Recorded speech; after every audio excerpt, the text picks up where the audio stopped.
सोवत रहे आजी जी के कोरावा सपना एक देख्यूं सपना एक देख्यूं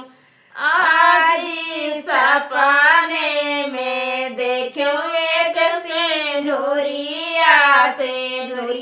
भारी सिंदूर आजी सपने में देख्यूं एक सिंदूरिया भारी सिंदूर बेअनाती बागिया में उतरे बियाही लाई जाई हई हाड़ पिलाई जाई हई नातिन बागिया में उतरे बियाही लाई जाई हई हाड़ पिलाई जाई हई अपने आजी जी के कोरावालू का बाई बिया लोगे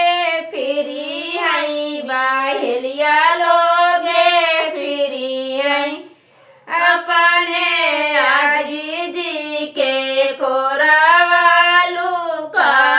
बाई बाहेलिया लोगे फिरी हई विदेशी लोगे फिरी हई बेटी बेनातिन तोराया जा बचाना हारी गाए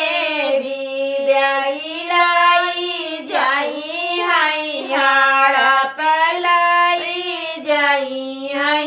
सोवत रहे माया जी का कोरावा सपना एक देख्यूं सपना एक देख्यूं माया सपने में देख्यूं एक सिंदूरिया भारी सिंदूर बेटी बागिया में उतारे बियाही लाई जाई हई हाड़ पिलाई जाई हई बेटी बागिया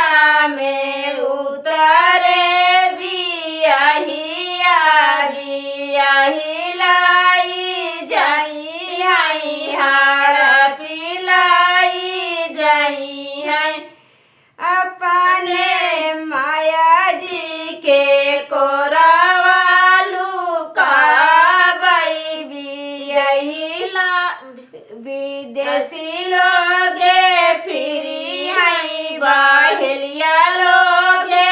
फिरी हई अपने माया जी के कोरावालू का